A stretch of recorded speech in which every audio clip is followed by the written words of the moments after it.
Hello, I'm Hannah Kaplan, and this is the WCS Wild Audio Podcast, where you'll find reported audio stories covering the latest news and newsmakers from the Wildlife Conservation Society's Global Conservation Program, Zoos and Aquarium, and their many partners. We've got a great show today, so let's get to it.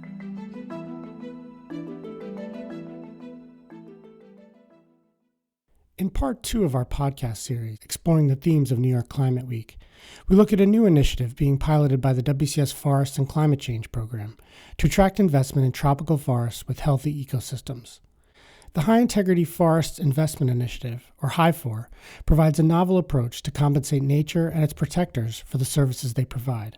Nat Moss has the story. Ecological integrity is the opposite of degradation. A forest that has high ecological integrity is free of the kinds of damage that come from intensive human uses like logging or fragmentation, fires triggered by people, overharvest of animals or plants, changes to their flood and fire regimes. All these different things can change a forest from its healthy natural state into some reduced version of itself. Tom Evans is Senior Director for Forest Conservation at WCS. He talks a lot about ecological integrity. Many people want to protect nature from the kinds of threats Tom's referring to, but all nature isn't the same. And the reason we make such a fuss about high integrity, why we focus on that as a critical characteristic of these forests, is that when the integrity is high, many of the other values that a forest provides, many of the other services that a forest provides, are also in their best possible state. Biodiversity is in a healthy condition, carbon storage and the carbon removal functions of the forest, the way it protects watercourses, the way it generates rainfall, all those things are in a healthy state. Ashley Camhi is Director of Innovative Finance on the WCS Forest and Climate Change team. She and Tom are helping to lead the new High Integrity Forest Investment Initiative, or HIFOR. When you think about tropical forests, they really fall into three different buckets. One, areas that have already been deforested, that are being restored through agroforestry or other types of restoration techniques. Two, areas that are just about to be deforested. They fall into that broad avoided deforestation category where you think about the voluntary carbon market. And then the third are these areas that are really high integrity, they're well maintained, they're big, and they're not at immediate risk in the way that we think about other areas in the voluntary carbon market. People might be more familiar with carbon credits because they've been widely used for many years. And they are generally used to compensate for damage that a company or an individual or whoever has done. So if you emit some carbon, you can buy some carbon offsets and claim that by doing so, you have balanced the emissions that you caused. The HIFOR initiative is taking a different approach. Interested parties, whether they're in the private or public sector, can purchase any number of HIFOR units. Each unit is a certificate recognizing the successful conservation of 1 hectare in a larger landscape of up to 100,000 hectares of tropical forest for a period of 10 years. What's the incentive to invest in these HIFOR units? Ashley explains that it allows the purchaser to make claims based on those investments.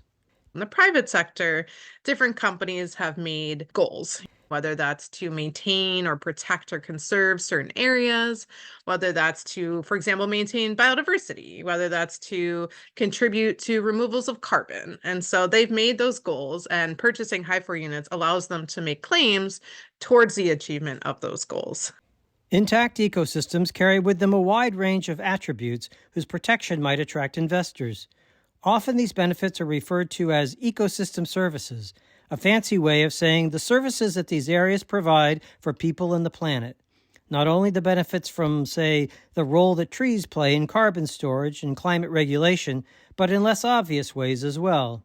Maintaining high-integrity forests without serious disruption helps to prevent the natural pathogens that exist there from spilling over to human populations or domestic animals. Forest-based pollinators are critical to our food security. Yet too often, says Ashley, we take these services for granted.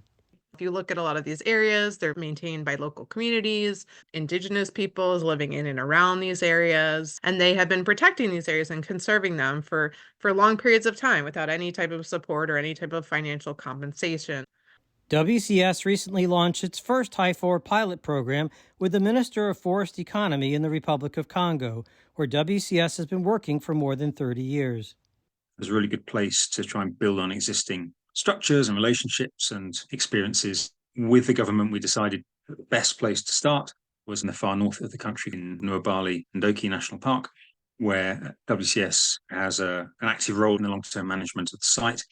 And we are now in the process of trying to work out exactly how to document the conservation activities that are going on, how to measure the success of those, and then structure finances in a way that works for the government, for the park, and for the local communities and Indigenous peoples who live in the vicinity.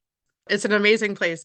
It has such high levels of biodiversity, and it's one of the most intact tropical forests in the world. And so the fact that we have the opportunity to work with the government and the local communities to do this as our first HIFOR pilot, I think is absolutely incredible.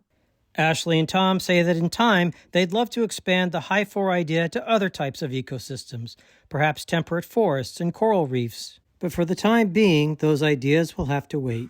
Right now, we really want to focus on these areas that are absorbing a lot of carbon, have really high levels of biodiversity, and really get that process set up. That's one reason the HIFOR team has decided to have a significant presence during New York Climate Week, which begins on September 22nd to coincide with the UN General Assembly. Climate Week brings business leaders and policy advocates together with government and civil society representatives from all over the world for some 600 events and activities across New York City. Tom, Ashley, and their colleagues will host a big event to promote the HIFOR effort on September 24th. It's such an amazing opportunity because all different sectors, government organizations, private sector, philanthropy, everyone is there. And so it really gives a huge opportunity to bring together different stakeholders to think about how to advance on topics like HIFOR, nature, finance. And so we're super excited. You can learn more about the HIFOR initiative and the WCS Forest and Climate Change Program by visiting our website at wcs.org. For WCS Wild Audio, this is Nat Moss. Today's episode was produced and reported by Nat Moss, with help from Hannah Kaplan and Dan Rosen. The WCS Wild Audio podcast is a production of the Wildlife Conservation Society. Please join us next week for a new episode. And don't forget to rate or review the show wherever you get your podcast.